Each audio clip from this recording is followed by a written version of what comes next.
ఏమి మన జీవితంలో ఉన్నా సరే దేవుని యొక్క మాటల్లో ఉన్న వాస్తవం ఒకవేళ మన హృదయంలో ఉంటే అంతకు మించింది ఏమీ లేదన్నమాట.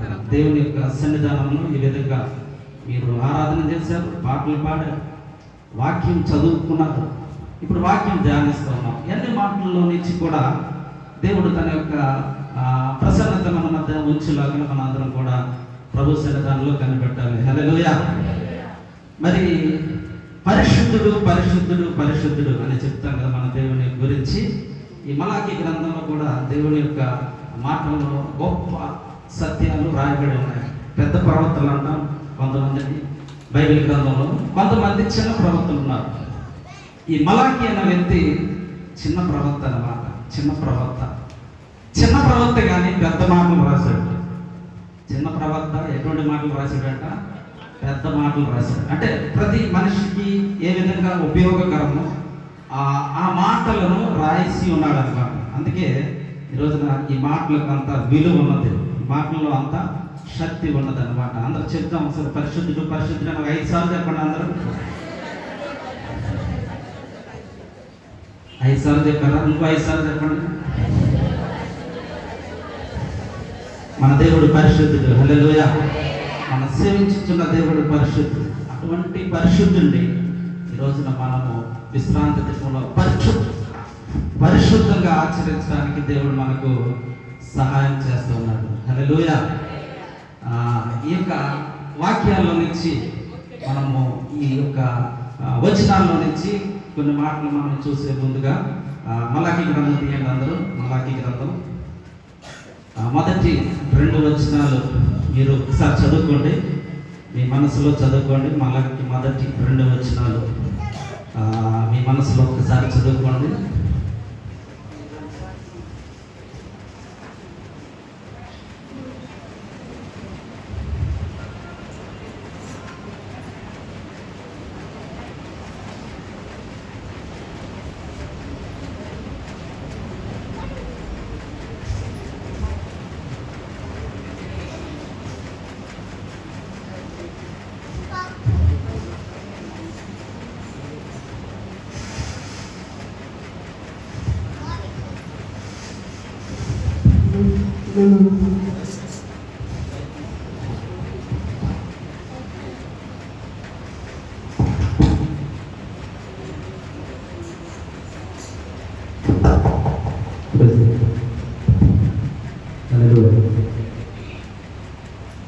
మొదటి వచ్చిన మనం చూద్దాం, చూడండి. ఇశ్రాయేలును గురించి మలాకీ ద్వారా పలుకుబడిన యెహోవా వాక్కు. దేవుని యొక్క మాటలు సంధిస్తాను ఏంటంటే ఇశ్రాయేలు ప్రజల గురించి ప్రభువైన యేసుక్రీస్తు వారు లేకపోతే యెహోవా దేవుడు పలుకుతున్న మాటలు ఈ రోజున మీ దగ్గర చెప్పడానికి ఇష్టపడుతూ ఉన్నాను. యెహోవా వాక్కు. మలాకీ అంటే అర్థం ఏంటంటే దూత. చెప్పండి, మలాకీ అంటే అర్థం ఏంటి? దూత. మలాకీ అంటే దూత, ఒక సందేశకుడు, ఒక మాటలు తెలియజేసేవాడు, అనేక మందికి మాటలు తెలియపరిచేవాడిని దూత అంటాం, అంతే కదా. ఎవరైనా ఒక కార్యక్రమం జరుగుతున్నప్పుడు మనము ఒకవేళ కొన్ని మాటలు మనము వింటున్న సందర్భంలో ఎవరైనా చెప్తారు దూత అనగా ఒక సందేశం ఇచ్చేవాడు. ఇక్కడ కూడా మలాకీ ఒక దూత వలె ఉన్నాడు. మలాకీ ఒక దూత వలె మనకు తెలియజేస్తున్న మాటలు ఈ రోజున మీకు చెప్పడానికి ఇష్టపడుతూ ఉన్నాను. దూత అనగా దేవుని దగ్గర నుంచి మనుషులకు ఒక వ్యక్తి, దేవుని దగ్గర నుంచి మనుషులకు తెలియజేసే ఒక వ్యక్తి అన్నమాట. మనము ఒక ప్రదేశం నుంచి ఒక ప్రదేశానికి వెళ్తే మనల్ని ఏమంటారంటే వార్తను తెలియజేసేవాడు అంటారు, ఒక వార్తను తెలియజేసేవాడు అంటారు. మరి ఈ రోజున ఎక్కడ మీరు చూస్తున్న మాట, మలాకీ గ్రంథంలో చూస్తున్న మాట ఏంటంటే పరలోకం నుంచి దేవుని దగ్గర నుంచి మనుషులకు తెలియజేస్తున్న మాటది. మరి ఇంకెంత గట్టిగా ఉంటుంది, ఇంకెంత గొప్పగా ఉంటుంది ఈ మాట, ఇంకెంత బలం కలిగి ఉంటుంది ఈ మాట. దేవుని దగ్గర నుంచి మనుషులకు తెలియజేసే ఒక వ్యక్తిని ఎంత గొప్పగా చూస్తాం. ఈరోజు మలాకీని మనం ఆ విధంగా చూడాలి. మలాకీని ఏ విధంగా చూడాలి? మనం ఒక గొప్ప వ్యక్తిగా చూడాలి. ఈరోజు నా దూత చెప్తున్న మాటలు ఈరోజున 1వ అధ్యాయము మొత్తం మీద మనకు అక్కడ తెలియజేయబడుతున్నాయి. యెహోవా యొక్క నుండి, లేకపోతే మలాకీ ద్వారా ఇశ్రాయేలు గురించి యెహోవా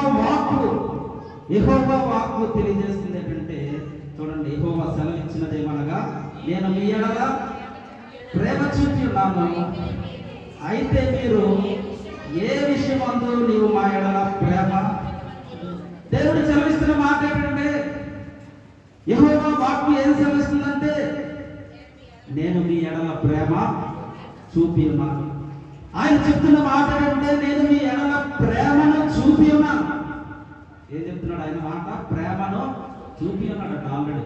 దేవుడు మన ఎడల ప్రేమను చూపి ఉన్నాడు. దేవుడు ఒక మాట మనకి ఈ రోజున ఎందుకు సెలవిస్తూ ఉన్నాడంటే, ఆ ప్రేమ ఎటువంటిదంటే, ఈ రోజు నా ప్రేమను వర్ణించడానికి ఈ లోకంలో మనం సరిపోము. ఈ లోకంలో ఏది సరిపోదు.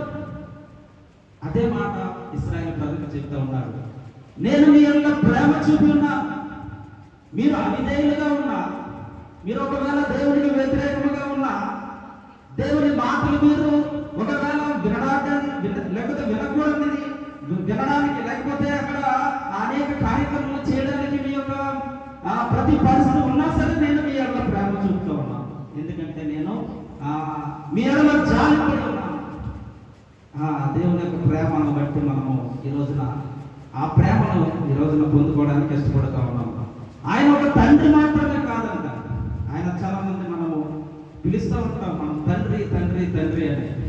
ఆయన సృష్టికర్త, తండ్రికి మించి ఆయన ఈ సృష్టినే సృష్టించిన సృష్టికర్త నీ మీద ప్రేమ చూపుతూ ఉన్నాడు. హల్లెలూయా. అందుకే మనము ఆ ప్రేమ మూర్తిని ఈ రోజున మాటలు వినడానికి, మలాకి తెలియజేస్తున్న మాటలు ఈ రోజున మన గుర్తు తెచ్చుకోవడానికి, ఈ రోజున ఈ మాటలు మన జీవితంలో ఉండడానికి ఇష్టపడుతూ ఉంటామా? ఆ చిన్న ప్రవక్తలో ఈ మలాకి చివరి ప్రవక్త అన్నమాట. చివరి ప్రవక్త అంటే ఇతని తర్వాత మీరు చూడండి, ఇంకొక అధ్యాయం మీకు లేదు. పాత నిబంధనకి ఇదే చివరి అధ్యాయం. అంటే ఇతనే చివరి ప్రవక్త. ఇతని తర్వాత ప్రవక్తలు రాలేదు. ఇతని తర్వాత డైరెక్ట్ గా యేసు ప్రభువు వారే వచ్చారు. 430 సంవత్సరాల తర్వాత మలాకి మాటలు పలికిన 430 సంవత్సరముల తర్వాత ఎవరు వచ్చారంట? యేసు ప్రభువు వారు భూమి మీదకి వచ్చి ఉన్నారు. అంటే ఈ మలాకి ప్రవక్త దేవుని రాకడ గురించి ప్రకటించాడు. అంతకుముందే మనం 3-4 అధ్యాయాల్లో చూసాం. దేవుని యొక్క రాకడ ఏ విధంగా ఉంటుందో తెలియజేశాడు. ఆయన రాకడ గురించిన వర్తమానం కూడా ఈ యొక్క వచనంలో ఒక ప్రవచన రీతిగా వచ్చి ఉన్నాడు. కాబట్టి మనం ఏం చేయాలంటే ఈ మలాకి గ్రంథంలో ఉన్న ప్రతి వచనాన్ని కూడా మన జీవితంలో ఈ రోజున దేవుడే మనకు చెప్తున్నాడు. ఈ మాట నేను మీకు చెప్పింది కాదు, లేదా మాట మీరు వింటుంది కాదు. ఇది స్వయంగా దేవుడు మనకు తెలియజేస్తున్న మాటగా మనము ఈ రోజున మనం ఉండి ఉండాలి. నేను మీ ఎడల ప్రేమ చూపుతున్నాను, మీ ఎడల ప్రేమ చూపడానికే నేను ఇష్టపడుతూ ఉన్నాను. ఆ ప్రేమను పొందుకోవడానికి మీరు ఇష్టపడుతూ ఉంటారు. చాలా మంది ఇబ్బందుల్లో ఉన్న పరిస్థితుల్లో ఈ మాటలు మీరు గుర్తు తెచ్చుకుంటే చూడండి, 6వ వచనంలో చూడండి. కుమారుడు 6వ వచనం, కుమారుడు తన తండ్రిని గణపరచును కదా, దాసుడు తన యజమాని గణపరచును కదా. నా నామము నిర్లక్ష్య పెట్టు యాజకులారా, నేను తండ్రినైతే నాకు రావలసిన ఘనత ఏమాయము, నేను యజమాని అయితే నాకు భయపడేవాడిని అక్కడ ఉన్నాడు. దేవుని యొక్క మాట సెలవిస్తుంది ఏంటంటే, దేవుడు పలుకుతున్న మాట ఇది. ఇశ్రాయేలు ప్రజలకు అక్కడున్న యాజకులకు ఇద్దరికి కలిపి ఈ అధ్యాయం రాయబడి ఉంది. 1-2 అధ్యాయాలు మొత్తం. ఇశ్రాయేలు ప్రజలు యాజకులు ఇద్దరికి కలిపి రాయబడుతున్న మాటలు అన్నమాట. ఒకవేళ నేను తండ్రినైతే నాకు రావాల్సిన ఘనత ఎక్కడ ఉంది? దేవుడు అడుగుతున్న ప్రశ్న ఇది. జవాబు మన దగ్గర ఉందా? నేను ఒకవేళ యజమాని అయితే, మీరు దాసులైతే, ఒకవేళ రావాల్సిన ఘనత ఏమైంది? ఎక్కడున్నది? నాకు రావాల్సిన ఘనత వస్తుందా? మీ దగ్గర నుంచి రావట్లేదు. ఇశ్రాయేలు ప్రజలకు అదే మాట చెప్తూ ఉంటాడు అన్నమాట. మీకు ఇక్కడ పరిస్థితి రావట్లేదు. ఒక మంచి మందిరం అక్కడ కట్టబడింది. మంచి మందిరం ఇశ్రాయేలు ప్రజలు ఆ యొక్క ఆరాధించడానికి కట్టబడింది. కానీ ఆ మందిరము దగ్గర మనుషులు లేని పరిస్థితి, కావాల్సిన పరిస్థితి ఏమిటంటే అక్కడ దేవుడు వారు దేవుని గణపరచడానికి ఆ యొక్క మందిరాన్ని కట్టి ఉండగా అక్కడ వాళ్ళు ఆచరిస్తున్న ప్రతి పరిస్థితి గురించి ఈ యొక్క అధ్యాయంలో రాయబడింది. బలులు ముఖ్యంగా బలుల గురించి రాయబడి ఉంది అక్కడ. వారు బలులు అర్పిస్తూ ఉన్నారు, లేకపోతే వాళ్ళు దేవునికి అర్పిస్తూ ఉన్నారు. చాలా దేవునికి అర్పించే వాటిలో వాళ్ళు దేనిని వారు అర్పించాలో దాన్ని అర్పించట్లేదు. చూడండి 8వ వచనంలో చూడండి, 8వ వచనంలో చూడండి, 8వ వచనంలో గుడ్డి దానిని తీసుకుని బలిగా అర్పించిన అది దోషము కాదా? కుంటి దానినైనను రోగము గల దానినైనను అర్పించిన అది దోషము కాదా? దేవుని మాటలు సెలవిస్తా ఉన్నాయంటే, బలుల మీద అర్పించేటప్పుడు ఓ ఇశ్రాయేలు ప్రజలారా, మీ దగ్గర ఉన్నట్లో శ్రేష్టమైన దానిని మీరు అర్పించాలి కదా. మీ దగ్గర ఉన్న వాటిల్లో అది మాత్రమే విలువైనదిగా ఎంచి దానిని అర్పించాలి కదా. కానీ మీరు అర్పిస్తున్నదేంటి? మీరు దేన్ని అర్పిస్తున్నారు? మీరు గుడ్డి దాన్ని అర్పిస్తున్నారు. అది ఒకవేళ రేపో మామూలు చచ్చిపోతారన్న గొర్రెపిల్లని వారు అర్పిస్తున్నారేమో. వారు ఆ యొక్క మేకలు కానీ గొర్రెలు కానీ ఎద్దుల్లో ఆ యొక్క కుంటి దానిని వారు అర్పిస్తూ ఉన్నారు. అంటే దేవునికి ఏం అర్పించాలి చెప్పండి? దేవునికి మనము దేన్ని అర్పించాలి? శ్రేష్టమైనది, అమూల్యమైనది, విలువైనది దేవునికి అర్పించాలి. సమయం కూడా చాలా మంది అంటే బలి అంటే అర్పణమో లేకపోతే దేవుడికి ఇచ్చేవి అనుకుంటారు. మీ సమయం కూడా దేవుడికి శ్రేష్టమైనది అర్పించాలి. హల్లెలూయా. శ్రేష్టమైన సమయం అంటే ఏంటి? చాలా మంది అన్ని పనులు అయిపోయాక టైం ఉంటే మనం దేవుడికి ఒక ప్రార్థన చేస్తాం, అంతే కదా. మన పనులన్నీ అయిపోయాక ఖాళీగా మనం ఉంటే ఏం చేస్తాం? అప్పుడు ఎవరు గుర్తొస్తారు మనకి? దేవుడు గుర్తొస్తారు. మనము చాలా బిజీగా ఉన్నాం అనుకోండి, మనం చాలా అనేక పనుల్లో ఉన్నాం అనుకోండి, ఆ పనులకి మొదట ప్రాధాన్యత మనం ఇస్తాం. ఇక్కడ ఇశ్రాయేలు ప్రజలు కూడా ఏం చేస్తా ఉన్నారంటే, దేవునికి వాళ్ళు అర్పించాల్సిన పరిస్థితులు వారు ఎటువంటివి అర్పిస్తా ఉన్నారు? అపవిత్రమైనవి అర్పిస్తా ఉన్నారు. అక్కడ గుడ్డివాడిని అర్పిస్తా ఉన్నారు, వారి సమయం, వారి బలులు దేవునికి యోగ్యకరముగా లేవు. దేవుడు అదే చెప్తాడు, దేవునికి యోగ్యకరముగా ఉండే సమయము, దేవునికి యోగ్యకరంగా ఉండే మన జీవితం దేవునికి అర్పించాలి. హల్లెలూయా.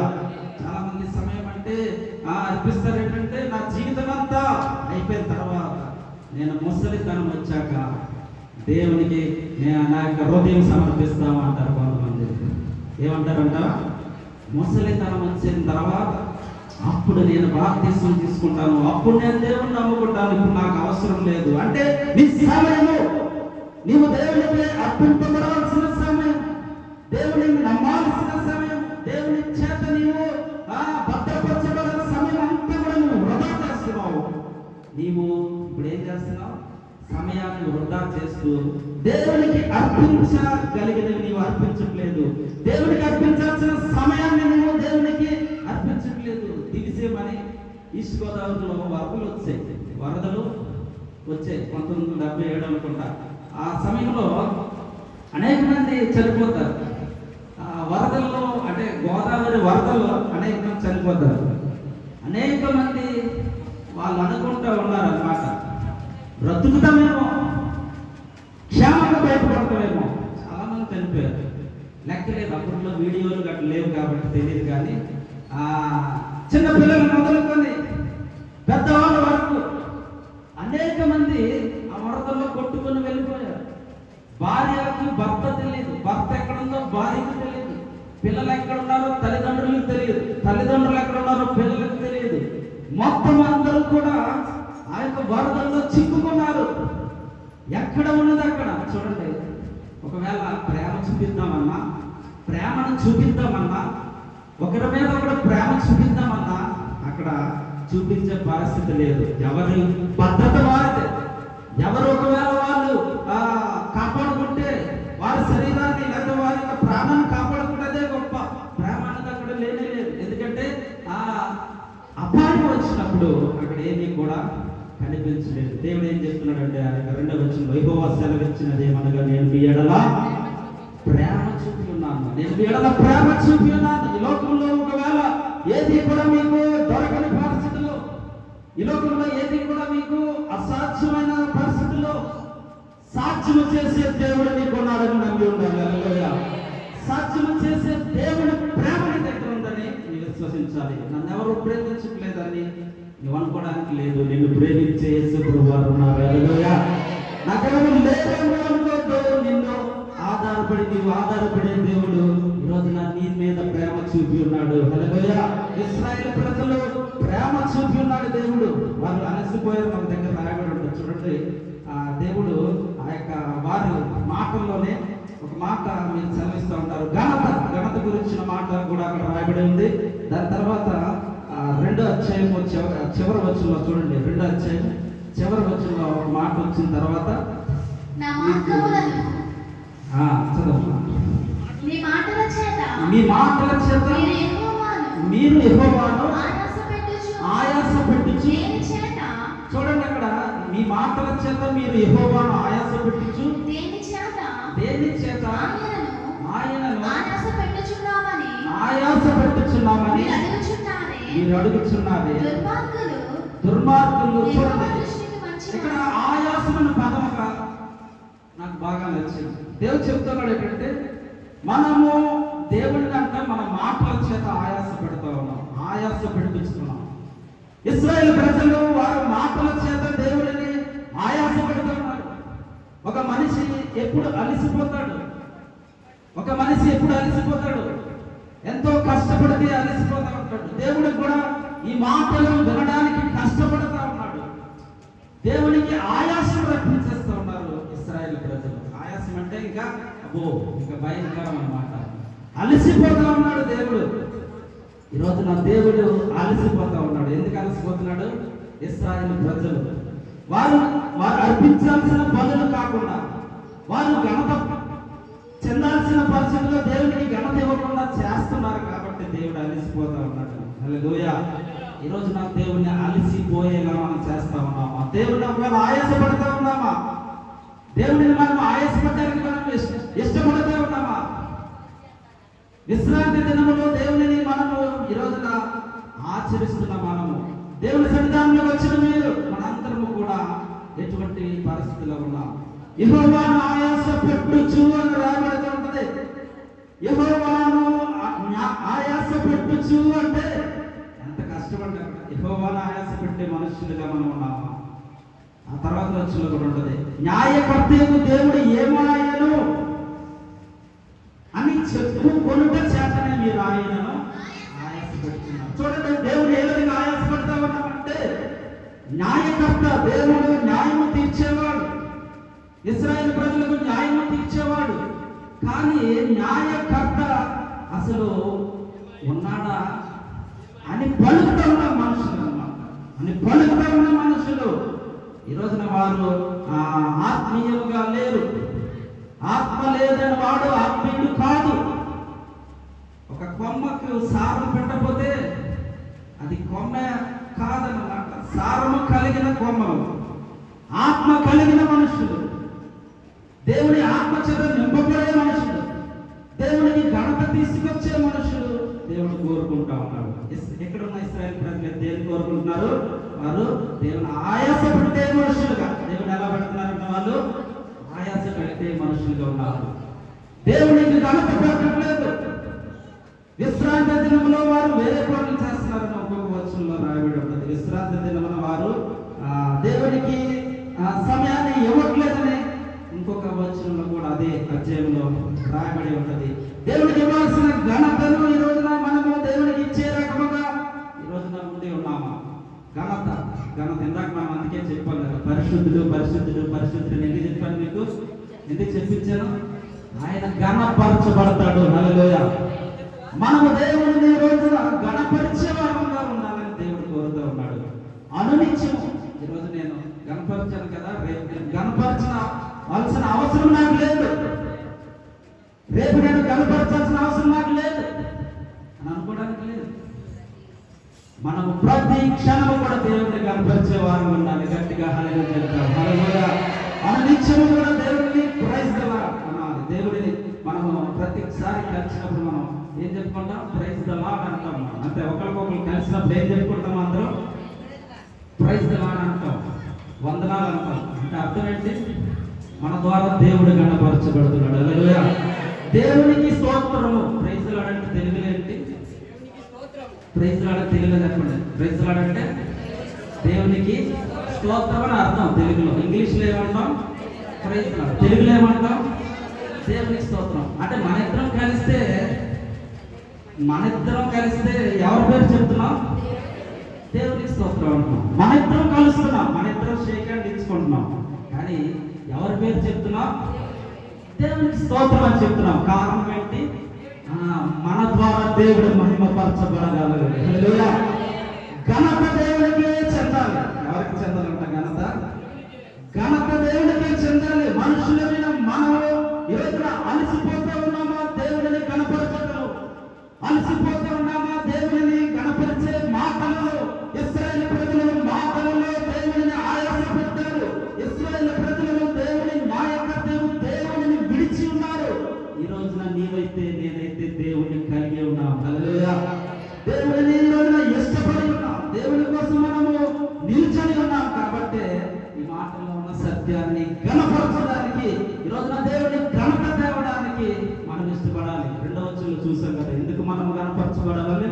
దేవుడిని మనము ఘనపరచలేదు ఎందుకంటే ఆయన నేను మీ ఎడల ప్రేమ చూపి ఉన్నాను. మీ ఎడల నేను ప్రేమ చూపి ఉన్నాను.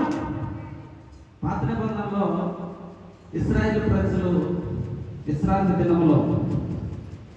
దినంలో ఒకవేళ వారు ఏ చిన్న పని చేసినా, అక్కడ ఉన్న ఆచారం ఏంటంటే ఏ చిన్న పని చేసినా ఇశ్రాయేలు కాలంలో ఏ చిన్న పని విశ్రాంతి దినమున ఏ చిన్న పని చేసినా ఏం చేయాలంట? వారిని రాళ్ళతో కొట్టి చంపాలని ఒక ఆచారం ఇశ్రాయేలు ప్రజలు. చూడండి, విశ్రాంతి దినమున ఒక అతను ఏం చేస్తాడంటే, అక్కడ మీరు చూడండి సంఖ్యాకాండం మీరు తీసినప్పుడు 15:32 సంఖ్యాకాండం 15:32 ఇశ్రాయేలు అరణ్యంలో ఉన్నప్పుడు ఒకడు విశ్రాంతి దినమున కట్టెలు ఏరుట చూచి వారు కట్టెలు ఏరుట చూచిన వారు మోషే యొద్దకును అహరోను యొద్దకును సర్వ సమాజము వద్దకును వారిని తీసుకుని వచ్చి వానికి ఏమి చేయవలెను వాడిని కావలిలో ఉంచిరి. తరువాత యెహోవా ఆ మనుష్యుడు మరణ శిక్ష పొందవలెను. సర్వ సమాజము పాలెము వెలుపల రాళ్ళతో వాడిని కొట్టి చంపవలెనని మోషేతో చెప్పెను. కాబట్టి యెహోవా మోషేకు ఆజ్ఞాపించినట్లు సర్వ సమాజము పాలెము వెలుపలికి వాడిని తీసుకుని పోయి రాళ్ళతో వాడిని చావగొట్టెను. ఎంతమందికి ఈ మాట అర్థమైంది? విశ్రాంతి దినమున ఒకడు కట్టెలు వేరుకుంటున్నాడు. ఏం చేస్తున్నాడంట? కట్టెలు వేరుకుంటున్నాడు. అంటే ఒక చిన్న పని మాత్రమే అది. కట్టెలు వేరుకోవడం ఎంత పెద్ద పని? చాలా చిన్న పని. కానీ కట్టెలు వేరుకోవడం వల్ల అక్కడ ఇవ్వబడిన శిక్ష ఏంటి? అతనిని రాళ్లతో కొట్టి చంపి ఉన్నారు. దేనికోసం? వాడు విశ్రాంతి దినమున ఆ యొక్క విశ్రాంతి దినమున కట్టెలు వేరుకోవడం, ఒక చిన్న పని చేయడం వల్ల ఎంత పెద్ద శిక్ష వచ్చింది చూడండి. చిన్న పనికి ఏమొచ్చింది? పెద్ద శిక్ష పడింది. ఇశ్రాయేలు ప్రజల్లో ఉన్న ఆచారంలో ఒక ఆచారం ఇది, అనగా దేవుడు ఇచ్చిన కట్టడంలో ఉన్న ఒక పద్ధతి ఇది. ఈ రోజున ఇటువంటి పెద్ద పరీక్ష లేకపోతే పెద్ద శిక్షలు దేవుడు మనకి ఇచ్చడా? ఈ రోజున మన విశ్రాంతిలో మనం ఏం చేసినా సరే అంత పెద్ద శిక్షలు మన దగ్గర బైబిల్ గ్రంథంలో రాయబడలేదు. కానీ దేవుడికి ఇవ్వాల్సిన ఘనతను మాత్రం మనం ఖచ్చితంగా ఇవ్వాల్సిన అవసరం ఉంది. మనకు ఆ యొక్క కట్టడం రాయలేదు కాబట్టి నేను ఏమి చేసినా పర్లేదని నువ్వు అనుకుంటే ఖచ్చితంగా అది పొరపాటు అవుతుంది. దేవుడు అదే సెలవిస్తూ ఉన్నాడు. దేవుడు అదే పలుకుతున్నాడు ఇశ్రాయేలు ప్రజలకు. మీకు అనేక సార్లు మీరు ఒకవేళ దేవుడి నుంచి లేకపోతే దేవుడి యొక్క కార్యముల నుంచి వెనక్కు వెళ్ళినా సరే మీ అందరి ప్రేమ కలిగి మిమ్మల్ని నడిపిస్తూనే ఉన్నాను, మిమ్మల్ని పైకి ఎత్తుతూనే ఉన్నాను. మీరు పడిపోతున్నా సరే మిమ్మల్ని లేవనెత్తుతూనే ఉన్నాను. మీరు ఎన్నిసార్లు నన్ను ఒకవేళ మీరు హింసించడానికి లేకపోతే నన్ను బాధించడానికి మీరు ఇష్టపడినా సరే నేను మీ మీద ప్రేమ కలిగి ఉన్నాను. అటువంటి గొప్ప దేవుడు మనం కలిగి ఉన్నాం. హల్లెలూయా. అటువంటి గొప్ప దేవుడు తండ్రిగా ఉన్నాడు మన దగ్గర. ఆయన పలుకుతున్న ఘనత ఈ రోజున మనం ఇచ్చేరని ఉన్నామా? తండ్రికి ఇవ్వాల్సిన ఘనతను ఇస్తా ఉన్నామా?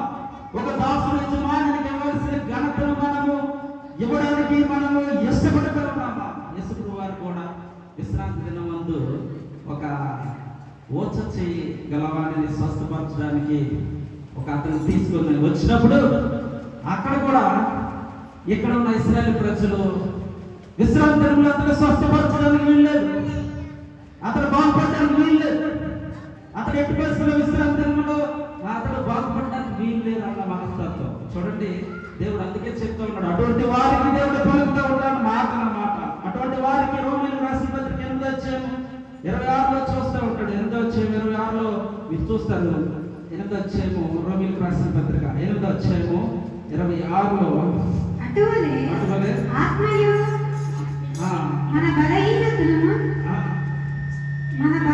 మన బలహీనతలను చూచి సహాయం చేయుచున్నాడు. చూడండి, బలహీనతలను పదం అక్కడ రాయబడింది. బలహీనతల్లో సహాయం చేస్తూ ఉన్న దేవుడు మన దగ్గర ఉన్నాడు.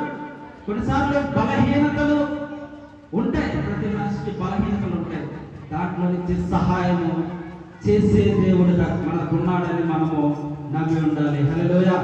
బలహీనతల్లో సహాయం, చదువులలో, భక్తిలో, నైతిక విషయంలో, శోధన విషయంలో బలహీనతలు, మన యొక్క ఇంటి విషయంలో బలహీనతలు, అంతే కదా. నేను చెప్పినవి అన్ని కూడా బలహీనతలే. మన ఆరోగ్య విషయంలో బలహీనత, మన పిల్లల విషయంలో బలహీనత, మనము సహాయం చేయడంలో బలహీనత, శోధన మనకు వస్తే ఒక బలహీనత. ఇంకా కొన్నిసార్లు విశ్వాసంలో మనము తగ్గిపోవడం బలహీనత, అంతేనా? విశ్వాసంలో కూడా కొన్నిసార్లు వెనకని చేస్తాడు ఒక బలహీనత. ఇది ప్రతిదీ కూడా బలహీనతే. బలహీనతలో బలమునిచ్చే దేవుడు మనకున్నాడు. మీరు అనుకోవద్దు బలహీనత పాపమేనేమో ఇది అని అనుకోవద్దు. బలహీనత ఒకవేళ మీ దగ్గర ఉన్నా సరే దాన్ని బలపరిచే దేవుడు మీ దగ్గర ఉన్నాడు. హల్లెలూయా.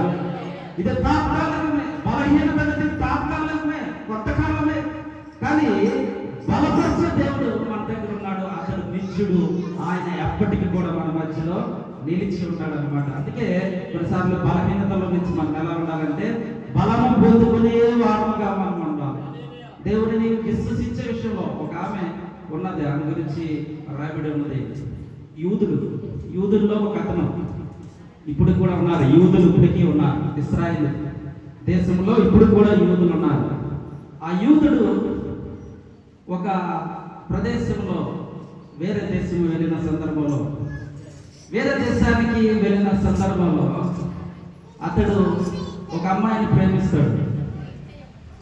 ఒక అమ్మాయిని ప్రేమిస్తే ఆ యూదుడు అనమాట, ఈమె వేరే జాతికి చెందిన ఈ యూదుడైన ఈ యొక్క వ్యక్తి ఆ యొక్క వేరే జాతికి చెందిన ఆ యొక్క అమ్మాయిని ప్రేమిస్తారు. ఇద్దరు ప్రేమిస్తుంటారు.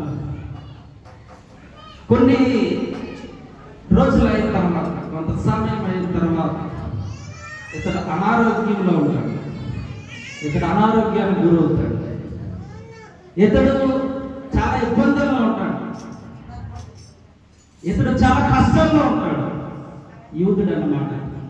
అతడు చెప్తాడు తన దగ్గర ప్రేమింపబడిన లేకపోతే తను ప్రేమించిన ఒక అమ్మాయికి చెప్తాడు ఏంటంటే,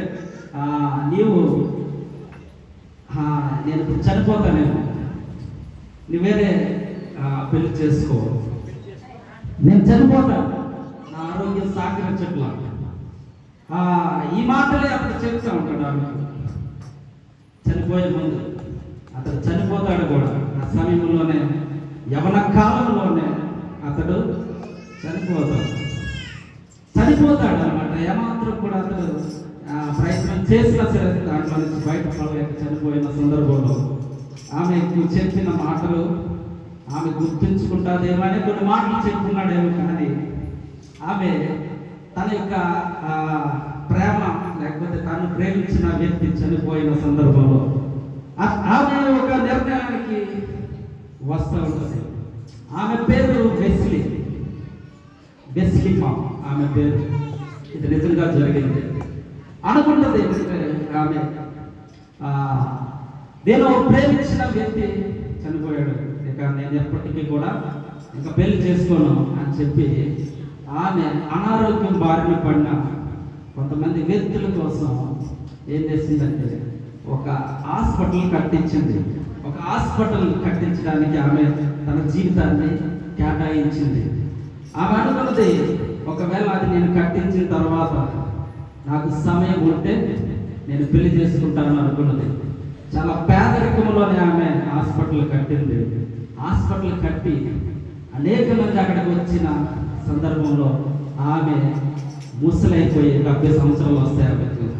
ఈ మాట గురించి చెప్తా ఉన్నారంటే 20 సంవత్సరాల వయసులో ఆమె ఒకటి అనుకున్నది ఏంటంటే, నేను ఎవరినైతే ప్రేమించానో అతను ఆశించిన విధంగా కాకుండా అటువంటి విధంగా ఉన్న వారిని అనేక మందిని నేను బాగు చేయాలని ఒక నిర్ణయం, ఒక లక్ష్యం ఆమె జీవితంలో ఉన్నది. అనుకున్నది. అది అయిన తర్వాత, అది అయినంత వరకు కూడా నేను పెళ్లి చేసుకోకూడదు. ఈరోజున ఆమె పెళ్లి చేసుకోవాల్సిన సమయం అయిపోయింది. ఇక ఆమె పెళ్లి ఇంకెప్పటికీ అవ్వదు. కానీ ఆ యొక్క హాస్పిటల్ ఇప్పటికీ ఉంది ఆమె పేరు మీద. హల్లెలూయా. ఆమె పేరు అక్కడ రాయబడి ఉంది, ఆమె గురించి అక్కడ రాయబడి ఉంది. ఆమె దేనిని వదులుకుందో, ఒకవేళ ఆమె పెళ్లి చేసుకొని తర్వాత వెళ్ళిపోతే ఆమె పేరు నీ దగ్గర నేను చెప్పేవాడిని, ఇప్పుడు చెప్పి ఉండేవాడిని కాదు. ఆమె లక్ష్యము, ఆమె యొక్క మాట, తాను ప్రేమించిన యొక్క వ్యక్తి కోసం ఆమె పడిన లేకపోతే ఆమె అనుకున్న ఆ యొక్క మాట నెరవేరే వరకు కూడా ఆమె వెనుకంజ వేయలేదు. ఎందుకంటే తను ప్రేమించిన వ్యక్తి కోసం చేయాలనుకున్న ఆ యొక్క ఆశ ఆమెకి ఎక్కువగా ఉన్నది. రోజున దేవుని కోసం, దేవుని యొక్క మాటలు వింటున్నావు, దేవుని సన్నిధానంలో ఉంటున్నాం. మనం ఈరోజున దేవుని కోసం మనం ఏం చేయాలని ఇష్టపడుతూ ఉంటున్నాం. మన సమయాన్ని దేవునికి ఇవ్వలేకపోతున్నాం. మనము దేవునికి ఘనత ఇవ్వలేకపోతున్నాం. దేవునికి అర్పించలేకపోతున్నాం. దేవునిని మనము స్తుతించలేకపోతున్నాం. ఈరోజున దేవుడు అంతకంటే ఎక్కువ ప్రేమను మన మధ్య చూపి ఉన్నాడని మనం చదివి ఉన్నాం. అలాగే 1:2 చూసుకున్నాం. దేవుడు మన మధ్యలో ఆయన చెప్పిన ప్రేమ ఈ రోజున ఈ లోకంలో ఇందాక నేను చెప్పిన ప్రేమ ఏమాత్రం కూడా సరిపోదు. హల్లెలూయా. అంతకంటే కొన్ని వందల వేల రెట్ల ప్రేమను దేవుడు నీ మీద చూపిస్తూ ఉన్నాడు. ఒక చిన్న ప్రేమ కోసం ఆమె తన జీవితాన్ని త్యాగం చేసి దేవుడి అసలు లేకపోతే హాస్పిటల్ కట్టాలన్న ఒక మాట కోసం ఆమె నిలబడి ఉన్నది. ఎన్ని కష్టాలు పడిందో, ఎంతమంది దగ్గరికి వెళ్ళి డబ్బులు అడిగిందో, నేను కడతానని హాస్పిటల్ నాకు ఇవ్వండి అని ఎంతమంది కాళ్ళు పట్టుకుందో, ఎన్నిసార్లు ఆమె వరాల కోసం ఎన్ని దేశాలు వెళ్ళిందో. ఒక హాస్పిటల్ కట్టని 40 ఏళ్ళు పట్టిందంటే ఆమె ఎంత కష్టంలో దాన్ని కట్టింది, ఎంత కష్టపడింది, ఎంత ఇబ్బందులు ఉన్నా సరే అనుకున్న సాధించడం కోసం ఆమె 40 ఏళ్ళ ప్రయాణం. 5 సంవత్సరాలు అండి, 40 ఏళ్ళ వరకు కూడా ఆమె పని పూర్తి చేయలేకపోయింది. ఈ రోజున మన జీవితకాలంలో దేవుడి కోసం ఈ రోజున కొన్ని సంవత్సరాలు మనం బ్రతికేది కొన్ని సంవత్సరాలు. ప్రతి ఒక్కరికి కూడా ఒక మరణ దినం అనేది ఉన్నది. ఈ రోజున ఆ దినం వరకైనా మనము దేవుడిని, ఈ రోజున దేవుడు ప్రేమ చూపుతూ ఉన్నాడు కదా మన దగ్గర. దేవుడి ప్రేమ చూపే దేవుడు మన దగ్గర ఉన్న సందర్భంలో ఈ రోజున ఆయనకి ఇష్టకరంగా జీవించే వ్యక్తులుగా మనం ఉండి ఉన్నావా? సినిమా పాటలు చాలా మంది కంటత చేస్తారు. నేను చూశాను కొంతమంది మా తెలిసిన వ్యక్తులు 6 పాటలు ఉంటాయి సినిమాకి. ఎన్ని పాటలు ఉంటాయి ఒక సినిమాలో? 5 కానీ 6 కానీ పాటలు ఉంటాయి సినిమాలో. ఆ పాట రిలీజ్ అవ్వగానే ఆ పాట అంతా కూడా ఏం చేస్తున్నారు, ఇప్పుడున్న యవనస్తులు కంటత పెట్టేస్తున్నారు. పాట ఇలా రాగానే ఏం చేస్తున్నారు, వెంటనే కంటత మడతా పెట్టడమే మొత్తం వచ్చేస్తుంది. మీరు కానీ ఏదైనా అంత్యాక్షరి పోటీ పెట్టారనుకోండి, అంత్యాక్షరి పోటీ పెడితే దేవుని మాటలు లేకపోతే దేవుని పాటలు, సినిమా పాటలు అంత్యాక్షరి పెడితే ఎవరు గెలుస్తారో తెలుసా? ఎవరు గెలుస్తారు? సినిమా పాటలే గెలుస్తాయి. దేవుని పాటలకు మనము ప్రాధాన్యత తక్కువ ఇస్తా ఉన్నాం. దేవుని పాటలకు మనము మన యొక్క ప్రాధాన్యత తక్కువ ఇచ్చేవారుగా ఉన్నాం. దేవుని యొక్క పాటలకు ప్రాధాన్యత ఎక్కువ ఇవ్వాలి. హల్లెలూయా. దేవుడు మనకు దగ్గర పలుకుతున్న ప్రతిమ. మీ పిల్లలు ఈరోజు ఎటువంటి పరిస్థితుల్లో ఉన్నారు? మీ పిల్లలు ఎటువంటి పరిస్థితుల్లో ఉండి ఉన్నారు? గుర్తిస్తా ఉన్నామా? హెచ్చరిస్తా ఉన్నామా? దేవునిని ఈరోజు వారు కలిగి ఉన్నారా? దేవుని పనులను వారు ఉండి ఉన్నారా? దేవుని గురించిన ఆసక్తి వల్ల ఉందా? ఒకరైనా మలాకి గ్రంథానికి వచ్చిండు. మలాకి గ్రంథానికి వచ్చేస్తే ఆ యొక్క మాటలు ఉన్నాయా? లేకపోతే వారు దేవుడిని ఆయాసపడుతూ ఉన్నారా? నేను ఆయాసపడలేదండి, మా పిల్లలు ఆయాసపడుతున్నారంటే కుదరదు. దేవుడి పలుకుల మాట ఏంటంటే మనము మన కుటుంబము దేవునికి దగ్గరకు వెళ్ళేవారముగా, దేవుడిని ఈ రోజున గుర్తెరిగే వారముగా మనము ఉండి ఉండాలి. దేవుడిని ఈ రోజున ఇష్టపడే వారముగా మనం ఒకవేళ ఉండి ఉంటే ఈ ప్రపంచంలో ఎక్కడికి వెళ్ళినా సరే దొరకనిది దేవుడి దగ్గర మనకు దొరుకుతూ ఉంటుంది. కాబట్టి మనం ఏం చేయాలంటే ఈ మాటలు గుర్తించుకోవాలన్నమాట. మనం దేవుడికి ఆయాసపట్టే మనుషులుగా ఎట్టి పరిస్థితులు కూడా మనము ఉండడానికి ఇష్టం. న్యాయమైన జీవితం అని అక్కడ రాయబడి ఉంటుంది. న్యాయమైన జీవితము అక్కడ ఇశ్రాయేలు ప్రజలకు హెచ్చరిస్తూ ఉన్నాడు మలాకి. దేవుని దగ్గర నుంచి వచ్చిన వార్త అన్నమాట, సహాయం చేసే విషయంలో. ఈరోజు నా ప్రపంచంలో మీరు ఎక్కడికి వెళ్ళండి, ప్రపంచంలో మీరు ఎక్కడికి వెళ్ళండి, అడుక్కునే వాళ్ళు ఉంటారు. జాగ్రత్తగా వినండి. ప్రపంచంలో మీరు ఏ దేశం వెళ్ళండి, ఏ డబ్బున్న దేశం వెళ్ళండి, అడుక్కునే వాళ్ళు ఉంటారు. 220 దేశాల్లో ప్రపంచంలో ఉన్నాయి. 220 దేశాల్లో ఏ దేశంలో అడుక్కునే వారు ఉంటారు. ఎంత డబ్బున్నా సరే, ఏ దేశంలో ఎంత డబ్బున్నా సరే ఎవరు ఉంటారంట? బెగ్గర్స్ ఉంటారు. కారణం ఏంటో తెలుసా? వాళ్ళు ఉంటేనే ప్రేమ అంటే ఏంటో తెలుస్తుంది, సహాయం చేసే గుణం అంటే ఏంటో తెలుస్తుంది. దేవుడు ప్రతిదీ కూడా ఒక కార్యమును నెరవేర్చడానికే ప్రతి కార్యముని లోకంలో సృష్టించాడు. లోకంలో అది ఉన్నది. ఈరోజున సహాయం చేసే గుణము కానీ, ప్రేమించే గుణము కానీ తీయలేదంటే అలాంటి వాళ్ళు మీకు కనబడాలి. అక్కడక్కడ మీరు సహాయం చేసినా చేయకపోయినా అది వేరే విషయం. కానీ వారి ద్వారా మనం నేర్చుకున్నది ఏంటి? ఈరోజున బైబిల్లో ప్రతిదీ రాయించున్నారు. సృష్టిని లేకపోతే సృష్టిలో ఉన్న ప్రతి దాన్ని కూడా దేవుడు బైబిల్లో రాయించున్నాడు. ఇప్పుడు మీకు చెప్తున్న మాటల్లో చాలా మాటలు బైబిల్లో ఉన్నవే. ప్రతి మాట కూడా, ఈ సృష్టి అంతా కూడా బైబిల్ గ్రంథంలో రాయబడి ఉంది. దాచబడిన ధనము ఏ విధంగా ఉంటుందో ఈ బైబిల్ గ్రంథంలో ఆ విధమైన మాటలు ఉన్నాయి.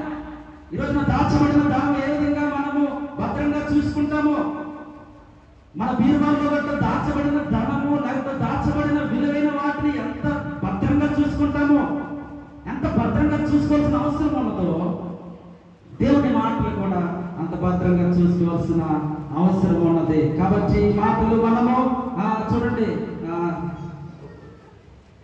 ఇంకొక వచనం కూడా అక్కడ మీరు చూస్తారు. చూడండి 11వ వచనం, 1:11 వచనం. మలాకి గ్రంథం 1:11. తూర్పు దిశ మొదలుకొని పడమటి దిశ వరకు రాయబడి ఉంటుంది. తూర్పు దిశ మొదలుకొని పడమటి దిశ వరకు అన్య జనములలో నా నామము ఘనముగా ఎంచబడును. ఈ మాట అందరూ చదువుతాను, నేను చదువుతాను, మీకు నా వెనకట్లు మీరు చదవండి. తూర్పు దిశ మొదలుకొని, అందరూ చెప్తాం, తూర్పు దిశ మొదలుకొని పడమటి దిశ వరకు అన్య జనులలో నా నామము, మీరందరూ నా నామం బదులు దేవుని నామం అనండి. దేవుని నామము ఘనముగా ఎంచబడును. దేవుని నామము ఘనముగా ఎంచబడును. తూర్పు దిశ మొదలుకొని పడమటి దిశ రాయబడి ఉంటుంది. అక్కడ మీరు ఏం చదవాలి అక్కడ? ఎక్కడి నుంచి ఎక్కడండి? తూర్పు దిశ మొదలుకొని పడమటి దిశ వరకు. ఈ లోకంలో ఈ రెండు తప్ప ఏమి ఉండదు. తూర్పు నుంచి పడమరికి ఏముందంటే ఈ ప్రపంచంలో ఉన్నదంతా కూడా అక్కడే ఉంది, అంతే కదా. తూర్పు నుంచి పడమరికి ఈ ప్రపంచం అంతా అక్కడే ఉన్నది. ఈరోజు ఈ ప్రపంచంలో నా దేవుని నామము ఎటువంటిగా ఎంచబడుతుందంట? ఘనముగా ఎంచబడుతుంది. దేవుడిని ఈ రోజున దేవుడి నామాన్ని వ్యర్థంగా అనేక మంది ఉచ్చరిస్తూ ఉన్నారు. ఈ పక్కన ఉన్న వాళ్ళే దేవుణ్ణి ఎగతాళి అవమానం చేసే మనుషులు ఉన్నారు. కానీ మీరు అనుకోవాలి ఏంటంటే, వారు ఎంత అవమానించినా, వారు ఎంత ఎగతాళి చేసినా, నా దేవుని నామం ఘనమైనది. హల్లెలూయా. నా దేవుని నామం ఎటువంటిదంట? ఘనమైనది. నీవు పూజిస్తున్న దేవుని నామం అన్య జనులలో లేదా అన్య జనులలో అది ఘనమైనది. ఈ రోజున మనము ఘనమైన దేవునికి మనము ఘనమైన వాటిని ఆచరించే వారముగా మనం ఉండి ఉన్నామా? అన్యుల ఆచారాలు, దేవుని ఆచారాలు. రెండు ప్రశ్న నీకు వేశాను. ఏది అన్యుల ఆచారం, ఏది దేవుని ఆచారం? ఈ ప్రశ్న నీకు వేశాను, జవాబు నాకు ఏమొస్తుంది? ఒక ప్రశ్న నీకు వేస్తున్నాను, అన్యుల ఆచారము, దేవుని ఆచారం.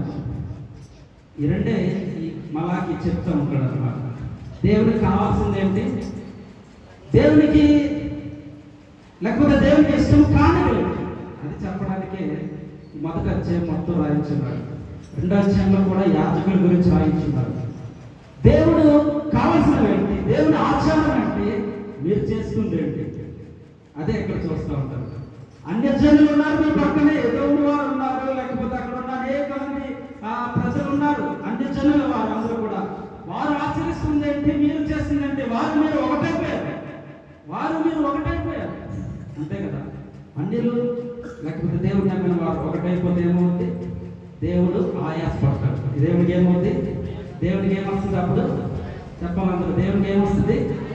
అన్యుల ఆచారములు ఏంటి, దేవుని ఆచారములు ఏంటి చెప్పండి. అన్యుల ఆచారములు చెప్పండి, అన్యుల ఆచారాలు చెప్పండి, అన్యుల ఆచారం. ఇప్పుడు దేవుని ఆచారాలు చెప్పండి, ఒకటి దేవుని ఆచారాలు చెప్పండి. దేవునికి నచ్చినవి చెప్పండి, దేవునికి నచ్చినది, దేవుడు ఇష్టపడినవి చెప్పండి. మీరు దేవుని మందిరానికి రావడం దేవునికి ఇది ఆచారం, దేవునికి కావాల్సింది. ఇంకా దేవుణ్ణి ఆరాధించడం, మంచి పదం. దేవుని ఆరాధించడం అనేది దేవునికి ఇష్టం, అది ఇది మనం ఆచరించాల్సింది. ఇంకా దేవునికి మనము విశ్వాసంలో ముందు కొనసాగడం, ఇది దేవునికి ఇష్టము, దేవుని ఆచారం. బైబిల్ గ్రంథంలో ఎన్నున్నాయి. ప్రతి వారం వింటున్నవి దేవుని మాటలే, ప్రతి వారం వింటున్న ఏ మాటలు వింటున్నాయి? దేవుని మాటలే. మరి అన్య మాటలు ఎక్కడున్నాయంటే ఇశ్రాయేల్ ప్రజలు దగ్గర ఉన్నాయి. ఇశ్రాయేల్ ప్రజలు కొంతమంది ఏం చేస్తూ ఉన్నారంటే వారు తృణీకరిస్తూ ఉన్నారు. 13వ వచనంలో వారు ఎంత ప్రయాసమని చెప్పి ఆ బలను తృణీకరించుతున్నారు, ఆయన సెలవిస్తున్నాడు. ఇదే సైన్యములకు అధిపతి యెహోవా వాక్కు. మరియు దోచబడిన దాన్ని, కుంటి దాన్ని, తెగులు దాన్ని మీరు తెచ్చుతున్నారు. ఎలాగనే మీరు నైవేద్యములు చేయించున్నారు, దేవునికి ఇష్టమైన నైవేద్యం మీరు చేయట్లేదు, మీ చేత నేనింటి దానిని అంగీకరించునా అని దేవుడు అడుగుతున్నాడని మలాకి చెప్తున్నాడు మన చేత. హల్లెలూయా. ఇలాంటివి నేను అంగీకరిస్తున్నా, ఇలాంటివి అంగీకరించడానికి నేను సిద్ధంగా లేను అని దేవుడు చెప్తున్నాడని మలాకి వారితో చెప్తూ ఉన్నాడు. దూత కదా, మలాకి అంటే ఏంటి చెప్పండి అందరూ? దూత. ఈ మలాకి ఆ ప్రజలకు చెప్తూ ఉన్నాడు. ఈరోజు అదే మాట మీరు వింటా ఉన్నారు, అదే మాట మీ దగ్గర వినపడతా ఉంది, అదే మాట మీకు తెలియజేస్తూ ఉన్నాను, అదే మాట మీకు కష్టమైనా మీరు దానిని నేర్చుకుని దాని ప్రకారం మనము జీవించగలగాలి. వాడలో ఒక ప్రయాణం చేస్తున్న ఒక వ్యక్తి అలిసిపోయాడు, బాగా అలిసిపోయాడు అనమాట. శక్తి లేదు అతనికి ఏమాత్రం శక్తి లేదు, బాగా అలిసిపోయాడు. వాడలో ప్రయాణం చేస్తున్నాడు, ఒక మూలకెళ్ళి పడుకున్నాడు అనమాట. అలసిపోయాడు బాగా, చాలా ఇబ్బందిగా ఉంది, శరీరం సహకరించట్లేదు. అయినా సరే అతడు అక్కడ పడుకున్నాడు. ఎంతలో కిటికీలో నుంచి, వాడలో అనేక మంది ప్రయాణం చేస్తారు కదా, కిటికీలో నుంచి చూశాడు అనమాట. కిటికీలో నుంచి చూసినప్పటికీ ఒక వ్యక్తి సముద్రంలో పడిపోయిన సందర్భం, అరుస్తూ ఉన్న సందర్భం, అరుస్తూ ఉన్నాడు, పడిపోయాడు, సముద్రంలోనే పడిపోయాడు. అటువంటి సందర్భం ఏం చేయాలి? శక్తి లేదు. అనేక మంది ఉన్నారు వాళ్ళలో, కనీసం నేనేం చేయగలగాలి, నాకు అక్కడికి వెళ్ళడానికి వీలు లేదు, నేను అలసిపోయాను, నాకు శరీరం సహకరించట్లా, నాకు ఏమాత్రం కూడా శక్తి లేదు, బలం లేదు. కానీ అతను కొట్టుకుపోతున్నాడు, అతను ఎవరు చూడట్లేదు. ఎంతో కష్టపడి ఏం చేసాడో తెలుసా? అతను ఒక టార్చ్ లైట్ ఉంటుంది, అతని చేతిలో ఏముందంట, టార్చ్ లైట్ పక్కనే ఉంది. టార్చ్ లైట్ని అతని మీద ఇలా నా వైపు చూడండి, ఎలా లైటింగ్ వేస్తున్నాడు, అతని మీద లైటింగ్ వేస్తున్నాడు.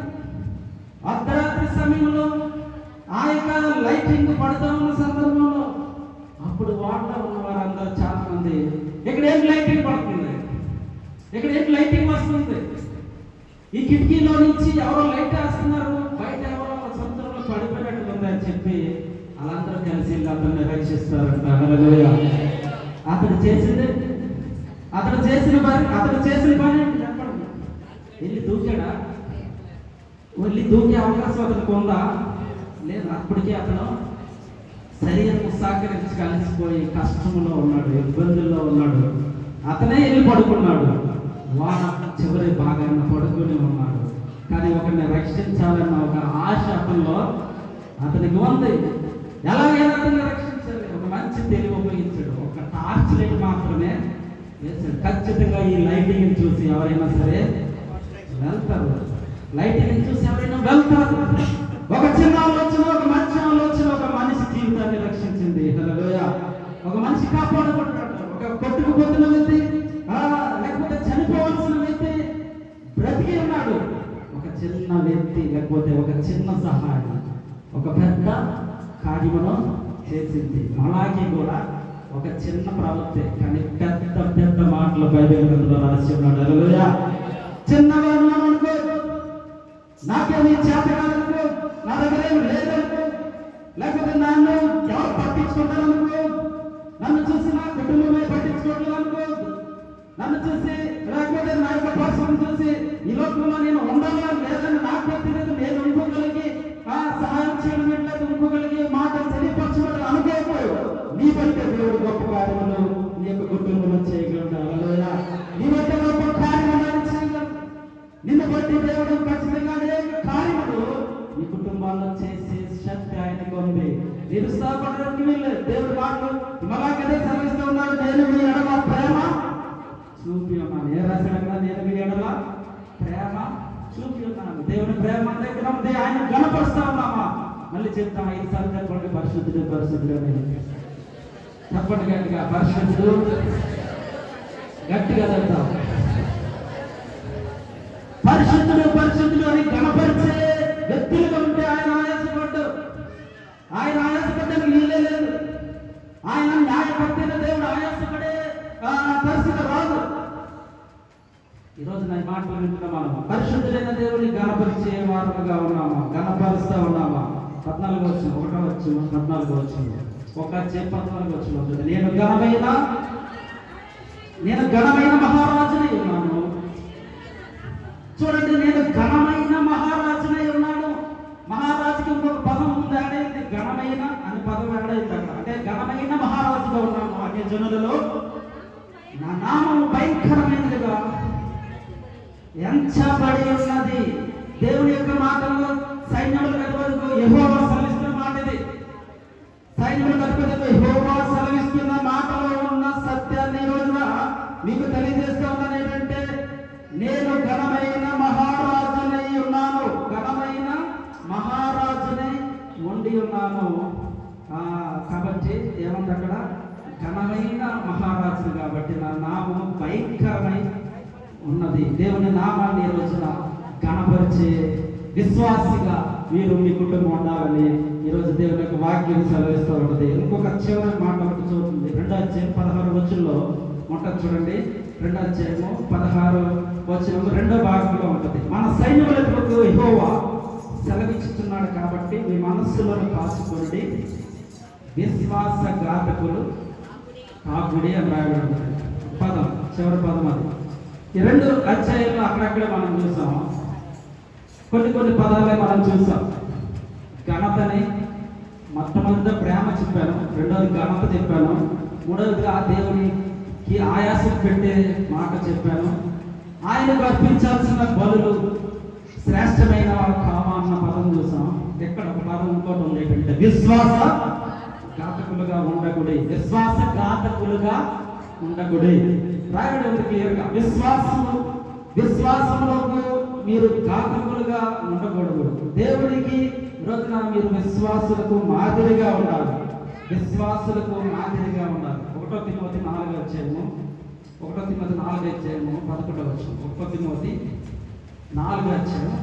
ఈ సంగతులు నాకు ఆజ్ఞాపించి బోధించుము.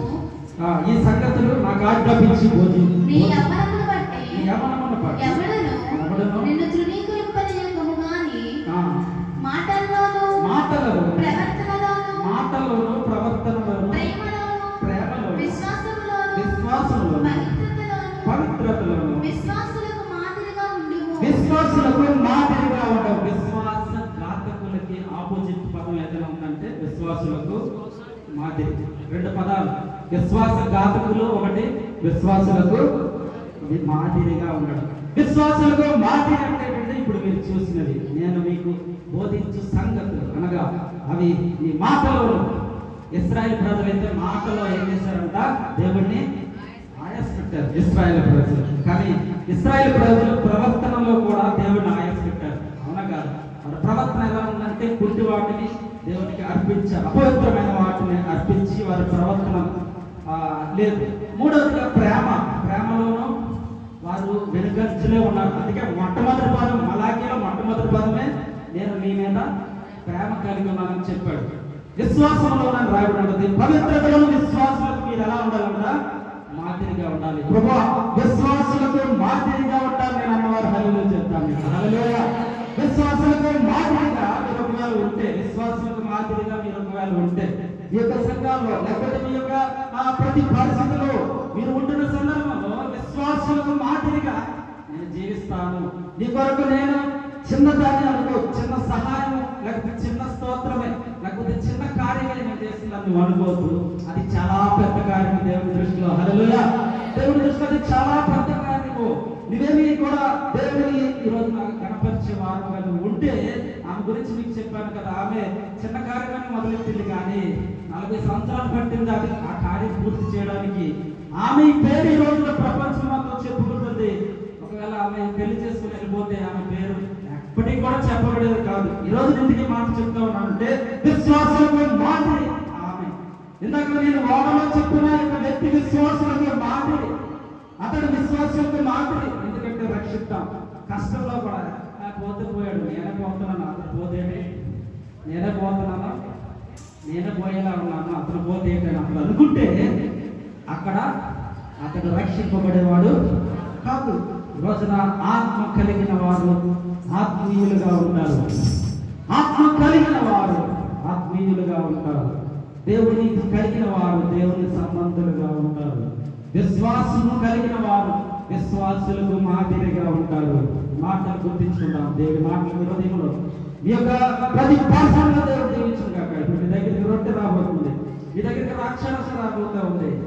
ఎవరైతే సిద్ధపడి ఉన్నారో విశ్వాసులకు మాదిరిగా దేవుడు ఉంచడానికి ఇష్టపడుతూ ఉన్నారు. ప్రవర్తనలోను ప్రేమలోను దేవుడు ప్రేమించే రకముగా ఉన్న పరిస్థితిలో ఈ రోజున మేము ఈ మాటలు ఈ రోజున అనేక మాటలు మీరు విన్నారు. మలాకి చిన్న ప్రవర్తనే మలాకి, కానీ పెద్ద పెద్ద మాటలు రాశాడు.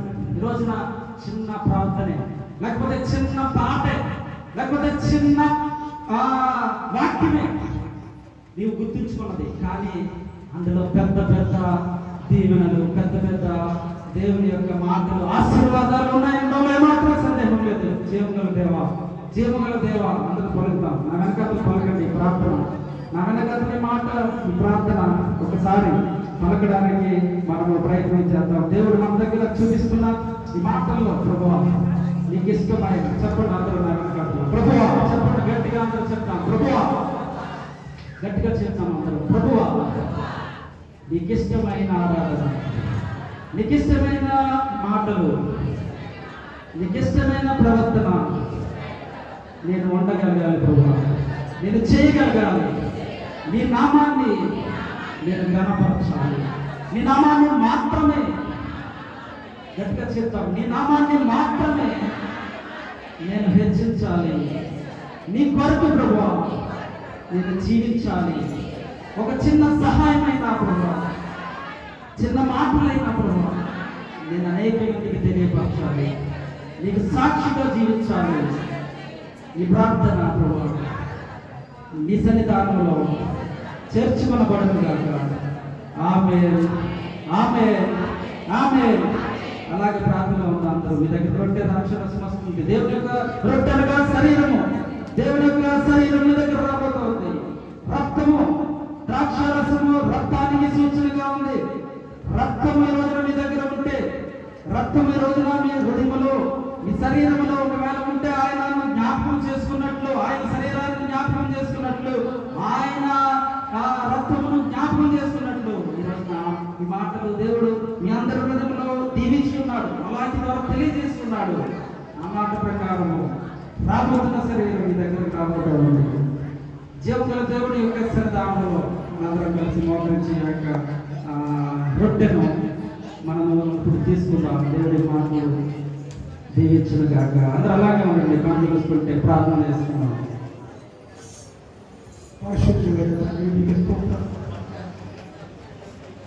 మహోన్నతుడైన దేవుడా, సర్వాధికారి దేవుడు, దేవుడానికి ఇచ్చిన వాక్య సందర్శకులు